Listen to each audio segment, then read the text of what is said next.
everybody, and welcome back to another episode of For the Love of Marketing. This week, I'm absolutely delighted to have the wonderful Clair Heaviside with us. Clair is the co-founder and creative director of Serotonin up in Manchester. Clair, right? Yeah, that's right. Hi, Simon. It's really good to be on at the show. Thank you so much for having me. Yeah, pleasure. And for those of you who can't see, this is the first podcast since I chopped all my hair off last week, which I spent years growing and grooming. And I've decided to just accept my age and cut the whole lot off, rather than desperately try and cling on to some lost youth. But anyway, enough about my hair. So yeah, how are things up in Manchester? Manchester, UK, of course, Claire, right? Yes, that's right. Things are good.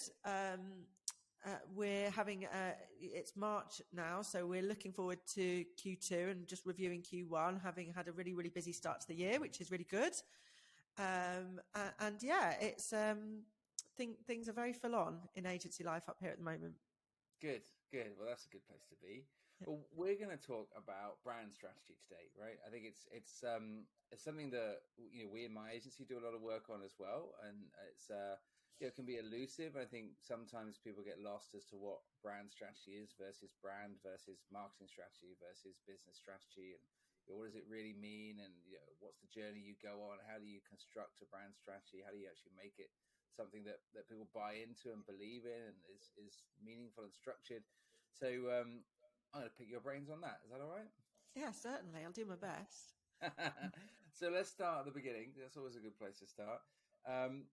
What is brand strategy, Claire? Tell me.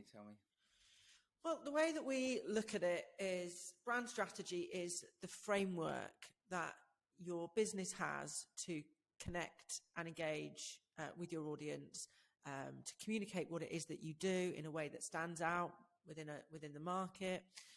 And more recently, I think, a very, very powerful way to build communities behind your brand. I mean, without the strategy, really, what do you have? That's where your brand is more than a logo story comes in, isn't it? Because essentially the visual identity of your brand is one thing, and the messaging hierarchy that sits behind that is another, is one thing. But how you utilize that, how you take it to market, and how you use it to reach the commercial objectives of the business, that's where it becomes strategic. And so that's really the bringing to life of that visual identity or what it is that represents your brand. Well, where do you start when you're putting a brand strategy together? What's the journey you go on? Because, as you say, when you think about a brand, the go-to for everyone is a logo. Yeah, everyone in marketing, of course, knows it's more than that. It's also tone of voice, and it's your values and who you really are. But what's the journey you go on? If someone comes to you and says, "Look, I really need a brand strategy here," where do you start? So there's varying degrees of how in depth we would go into the process, and that usually depends on a number of things. How well established the business plan and business objectives are, how far along in the journey the business is, how complex the organization is, how many stakeholders need to be engaged or should be involved within the process. So generally I start off with trying to work out those things and to try and see kind of where we stand now and what does the bespoke journey look like. And once we've really established that, there's always, to varying degrees, some kind of stakeholder engagement. Now, in an ideal world, in an ideal world, that would include talking to customers, talking to non-customers, talking to people at different levels of the business, perhaps workshops, perhaps one-to-ones, perhaps utilizing surveys, perhaps some social listening using social media listening tools, or some analysis of the data that we can get from recent campaigns, for example, or via the website. So there's a real going out there and gathering data and collating data, some of which is done through desk research. But the bit that I really, really love is the talking to people bit.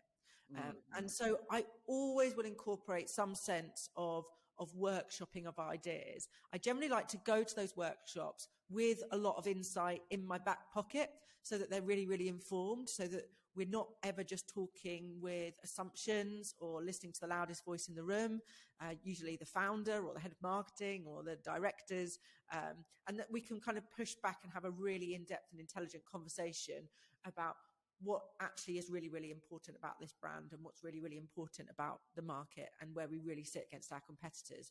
So the first bit is generally this kind of sliding scale of research, conversation, discussion, and looking for what I always call nuggets, which my team always find really funny. Yeah. So I'm looking Same. for nuggets, and you're on this research journey, and it's again, it very much depends upon the requirement of the business and the requirement of the job, how in depth that is. Yeah, look, I mean, that's great. This is a very similar process that I go on, and similar process that I know other businesses I've worked on in my 25 years or so have also gone through. And I think it's those conversations that's where as you say, the nuggets, I call them gems, but we're talking about the same thing, right? You're talking about gold, I'm talking about diamonds, right? I was talking about chicken. Yeah. I think that's the best bit for me though, right? Is workshops and also one-to-one conversations as well. I think that you can draw so much out. Workshops are great, but as you say, sometimes you get someone extroverted or senior who takes over the conversation, and it can be hard to push them back in and try. Maybe sometimes you have to split into groups to try and nudge them out of the conversation a little bit. But one-to-ones as well, I find hugely valuable. Everyone's completely happy to open up and say what they want to a consultant or an agency that they're working with, unafraid of the consequences, which is a good thing. And you often find I find that in these workshops, you and these one-to-one interviews, you not only get insights into the brand and what people genuinely think about it, and where there are points of confusion. You also just almost accidentally get insights into the culture of the business as well, which naturally just goes into help HR and other parts of the business. It spills out. It naturally does. Yeah. When you say, what do you think about the brand and who are you, people do tend to go, oh, I hate my boss and I never get any attention on this, and it comes out. You can't stop it. It's a great side effect of the brand. Do you find the same thing? Absolutely. I love facilitating those conversations. I think that's really where I'm at my happiest in my role, because I think I just really am fascinated by people, and that's the people that make up the brand, what motivates them. I love working with founders. I love understanding the journey that they've been on. I love uncovering those things, like you've said, that really reveal the culture, because ultimately what we're going to create together in this collaborative way that we do, ultimately what we're going to create is something that needs to then be true all the way through the business. Yeah. There is absolutely no value in an external consultant or an agency going away, coming up with some clever words that are, these are the values, these are the behaviors of the business, this is your mission, and giving that to a group of people who don't recognize it at all. And if it cannot be challenged and therefore be true within that facilitated workshop, that you've failed and so that's why I think those understanding really what is true about us and how can we live it. And when you nail that, and I always say when I present back brand development, at whatever stage of the process that we're at, there's different levels of consultation. We might present concept, for example, at one point, or some territories that we're exploring. We might present that back, and I always say none of this should surprise or shock you. This should feel, I call it aha moment, not ta-da. It should, brilliant. That feels right. That feels wonderful. I feel really comfortable with it. It shouldn't feel like a huge pull the curtain back, look how clever I am, look at this cool thing that I've done that you never thought of. It should feel that is a inspiring and natural progression of something that I can live every day and I want to be a part of, and is making my head spin with ideas of how I can help to bring this to life. That's what I really love. That's what I strive for. And I think it's a really nice thing to strive for as a strategist, because it means that you brought everybody along the journey with you. And that's really what, when we're talking about brand strategy, that's what you need to be aiming for, bringing everybody on the journey with you. I think that's absolutely right. You want people to feel like where you end up is correct, is their interpretation of the business. There's always, in my mind, there's always a slight caveat to that, in that where you aspirationally want to be as a business may not be where you are. So there may be people in your organization who, when you do reveal that final brand identity, it may be, well, that's not what I want. I think the business should be. And you know what? For those people, that's okay, because you need to either move them with you on that brand journey, or they need to move out of the brand journey, right? Yeah, this is where the business strategy and the brand strategy align. Okay, this is where they have to come together. So, as someone who works within brand strategy, often I find myself having to go all the way back to, well, I think in every instance, you should go all the way back to the business strategy first of all. Mm-hmm. And that's really what you're dealing with. So even when people come to me because they think we're sick of our logo, we don't look as good as our competitors, we feel like we're behind in the market, we want a new website. We want to be able to do some cool social media campaigns, but our brand doesn't live up to that. They're often thinking in terms of that type of output. But really, we should be asking questions and interrogating, making sure that that business strategy is in place first of all. I'm working on a proposal for a client at the moment who they've gone through that process. They have a 5-year strategic plan. They know where they want to get to. There is some real growth within that. So growth within the services that they're offering, but growth within international expansion as well. So when they're bringing me in to do the brand piece, it's absolutely imperative that I've got a really, really clear line of sight of that roadmap. And that has to be incorporated into any discussion we're having around the brand as well.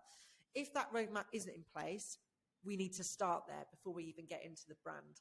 So before we get into colours and fonts and creative and logos and all that type of thing, tone of voice or anything like that.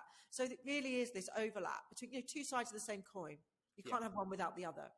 Understanding the business roadmap and then the brand strategy, because what we get from that business roadmap is understanding where are the opportunities, where should we be opening up new products, services and markets, and that has to then guide the foundation for what we're bringing to the table when we're talking about brand as well, and communication, personas, tone of voice, service proposition, everything else. Yeah, no, 100%. I mean, for those that have read my book, Digital Marketing Strategy, it's the same approach, right? You need to start with, where are we trying to get to before you can go on the journey of how do we get there, and the construction of the brand and who we are and our values and what do we look like, and which is ultimately our personality, right? How we dress and how we speak and all these good things that we think about as a brand.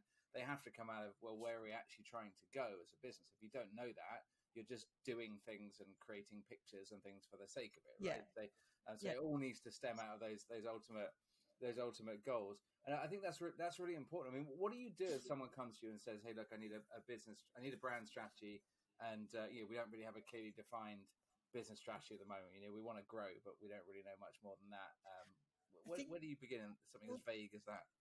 That's where I have the other side of serotonin, which is really, really useful for us. So I am the creative director, so I head up all the brand projects and the creative output of the business. But my co-founder, Dom, heads up on the digital and media side of the business. So I've got then within the team access to data analysts and people who can go out and take what may be quite ambient goals of the business or unconfirmed goals of the business and really interrogate whether the opportunity is there. So, for example, if somebody's looking to expand their e-com store into new parts of Europe, we can push the business to have a look at the operational process of that and see whether it's viable. But we can also see what the competitor landscape looks like over there, what the cost of sale looks like, what the market appetite is there a product fit? And we can answer those questions. So that's a case of really working with an internal team, which goes beyond usually a marketing team. You're now talking at C-suite level, you're talking board level, to supply them with the information that they need through the marketing and brand data that we can get that can help them to align that business strategy. So we're already bought in at that level. We're already really understanding what the goals are of their business. So by the time we start talking to them about marketing personas or brand tone of voice or what we're going to wear, that personality side of things, we really get it. And that often means as well that we're not missing a trick. So that once we're presenting things back, there really is a aha moment, not just because it feels like, oh yeah, that's right for now, but it's like, oh yeah, all the conversations that we've been having through this process where we've thought about, is this going to work in Belgium or France? We know that we're ticking off those things as well. And I think really at the heart of brand strategy is about having as much information as possible. Really. Yeah. And I always think about, I'm sat in my office now in our meeting room, and it's got glass around two sides of it. They're covered in post-it notes because I'm a typical post-it note person. Love to have all of the everything out, and I always think of it as like, I get all that information, I listen to those conversations, I do the research, I get as much as I can out of everybody, and then I create a big mess within this office. And the brand strategist in me then is all about amalgamating that information, and that's where I hunt for my nuggets, because I'm starting to bring together, and I'm looking for commonalities and threads. When I bring all of that mess together, and within those commonalities, I find a nugget, and I find a piece of gold, and then that becomes a foundation for developing out these creative territories, which is the next stage. And that's exactly the way to do it. And you know, you're a post-it note person. I'm a write on the walls and the windows and the whiteboards and whatever I can find sort of person. And exactly the same process though, is that what you're looking for is what are those themes? What are the stories? What's coming out of the customer data? What's coming out of the market data? What's coming out of the competitor data? What's coming out of my interviews, out of my workshops, out of the historic strategy documents, the historic campaign performance? You put all of these bits together, some of which are qualitative, some of which are quantitative, and you start to almost it's like those crime movies, isn't it, where they put all the different clues up and they tie in bits of string around how they all. I was just thinking about that together, meme. You've seen the meme, when he's got the cigarette in his mouth and he's looking really stressed, and he's got exactly that with the red lines connecting everything. That's me on a Wednesday morning. Yeah, exactly. Put some scary music over it, and we've got a Hollywood movie there, right?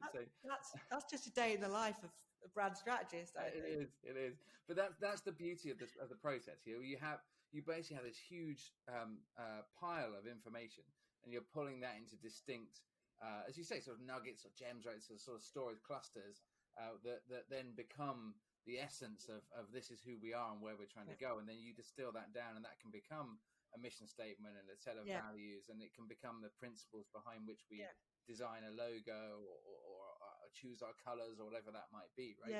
It all comes out of those nuggets. And this is the bit where it always gets, I'm going to say emotional, it always gets a little bit emotional for me, but I do get very bought in.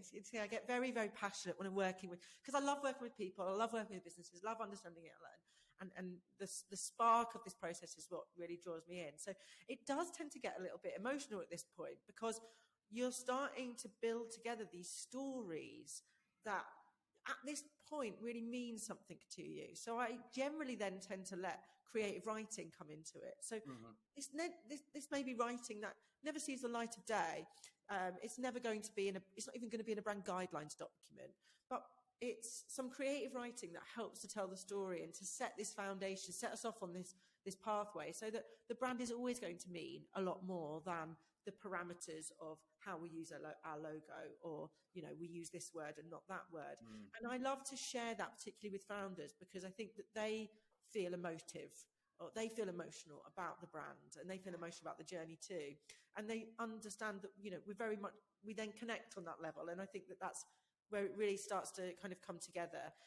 And then I'm very, very lucky, because I have a fantastic head of creative who I can then work with to bring these territories to life. So I don't do the design work. I'm all about the words, I'm all about the storytelling, and I use that storytelling, that emotional creative writing, as a brief for my head of creative to then go away and start to feel it as well. And so he then starts to develop out these territories, and then I often get something back and I'm like, wow, that's better than I would ever have imagined. But it's more than just filling out a briefing sheet. I want everyone to feel it. Absolutely. I mean, the whole what do you want people to think, feel, and do? Right? Exactly. The marketing brief, right? And that feel bit, I think is really important in constructing a brand strategy. I'm running through one of these projects with a client at the moment, and we're putting together. We've done research, we've done interviews with a lot of people across the business, similar to what we've just been talking about there. We're putting this into a set of values and a mission statement and various bits and pieces at the moment as we tie off the project. One thing that I've said to them is that these projects are great and you can set your brand and everything else. Once you've done it, however, you've got to actually cascade this down the organization. This company we're working with is a very large global organization, lots of people, lots of different businesses, different territories, literally all across the world. So quite complex, a little easier in smaller organizations, but really, really important to, once you finish this work, make sure it's released and it's open and people understand it and they get it.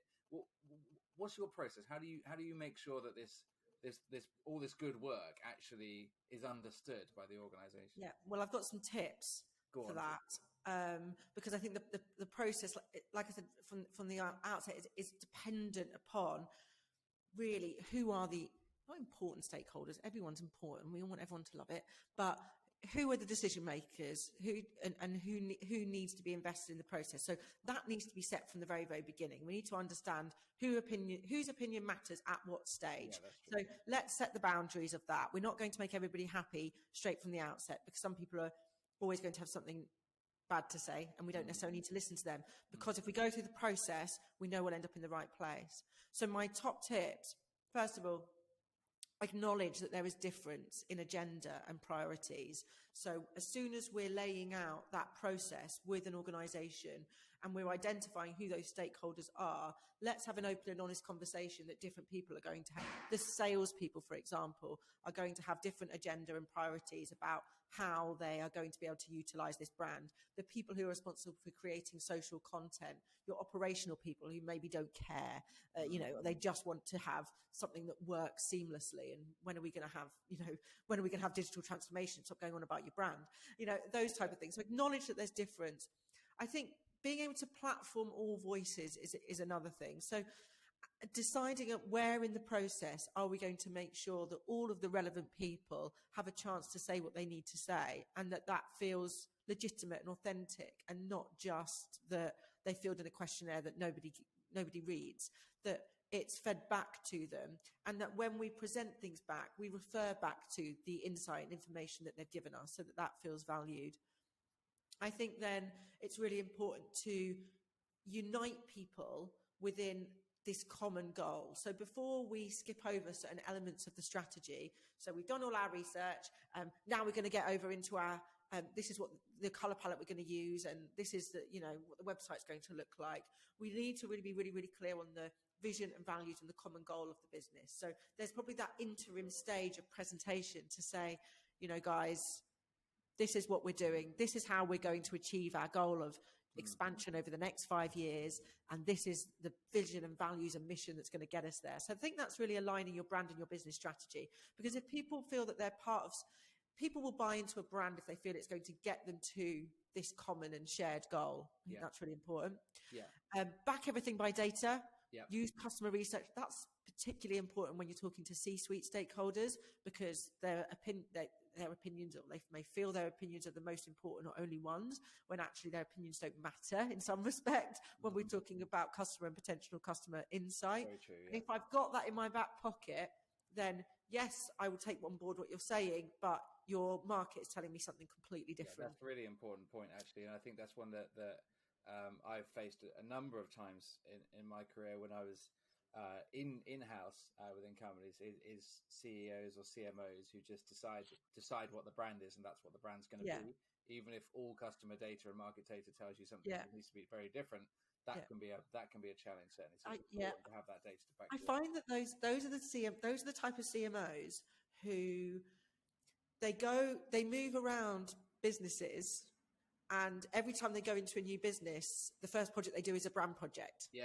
And I think that that's crazy, because they know that they need to take time to understand really what's going on. But it's almost a distraction technique, because it's a nice big project. It will keep them nice and busy for the next 6 to 12 months. Everybody gets to see stuff. They get to do a big reveal at the end. But ultimately, it's meaningless. It's vacuous. Because it's not grounded in anything. So I can spot those guys a mile off. I find it's normally because they just enjoy that project, and they love the project. The creative process. It's a fun thing to do. It's fun doing workshops. It's fun signing off creative. It's fun coming and working with agencies. But my other tip to really make sure that you get to the right end result without making sure that you've got that buy-in is to develop the brand and not dilute the brand. And we've all been there where you've presented a number of different concepts or territories to someone, and what do they always say? Can I have a little bit of all of them? I really like this, and I like that bit from that, and I like that bit from that. And I really, really try and make sure that there is clear blue water around the ideas that I'm coming up with. Not that there can't be any type of crossover or we can't draw from our different ideas, but it's very, very tempting to think, oh, there are 3 great ideas. If I put them together, then I'm going to get triple the great idea. Whereas actually what you're going to get is a third of the good idea, and something that ends up being quite messy. So making sure that you're taking feedback on board, but you have been brought in to do a job. Make sure you do your job. Don't just dilute your capabilities and what it is that you're going to produce just because having the conversation is a challenge. And I've learned that over my career, where I've kind of thought, no, actually, I've been brought here to do this job and I'm going to stand by the work that I'm doing. And if that means a little bit of rubbing people up the wrong way, then, as long as I've got the data and story to back it up, then I know we'll end up in the right place. You can't please all the people all the time, right? And if you try, you don't please anyone. It's like, if your target audience is everyone, then your target audience is no one, right? That whole thing. So, and I think I'll just build on a couple of points there. Well, I think those are all fantastic tips. One of the points I think you were alluding to there, which I 100% back up, is when you're communicating what the brand strategy is. We've done this work and this is rolling out across the organization. It is really important to say why it is that as well. This is the journey we've been on. This is why the brand strategy is. This is where we listened. This is the data we took on board. Not just you are now going to do these things, right? Because no one wants to hear that, right? So if everyone can hear the why, then they can get it and they can buy into it, right? So I think that's important. Another great thing that a company I worked with a long time ago did when they significantly rebranded, very big organization, totally rebranded, even the company name, everything changed, all the values, is they did a series of exercises. So they took parts of the business away on away days. It's a very expensive thing to do, but there are cheaper ways to do it. But they took people to nice event halls and nice venues around London, it was, and did various away days where every teams would do various sort of team building exercises, but each exercise was based around one of the values that was being put into place, which meant you immediately got that value stuck in your head because you spent an hour doing an exercise around that. And it was a fun thing, like climbing a rope or whatever. It was an enjoyable thing to do. So, you have people that are actually taking time to engage with the values, do something that's enjoyable with their team, and sort of imprint that value into their memory. So I think that if you can make the time and you can invest a little bit, it doesn't have to be huge. It can be something done in a meeting room, but if you can do something that to really embed that in the organization, that I find can be quite powerful as well. That's a top tip. I've written that down. Oh, good. Wow. That was good. I'm going to do it with serotonin. Lovely. There we go. Look, sharing my wisdom. That's always nice.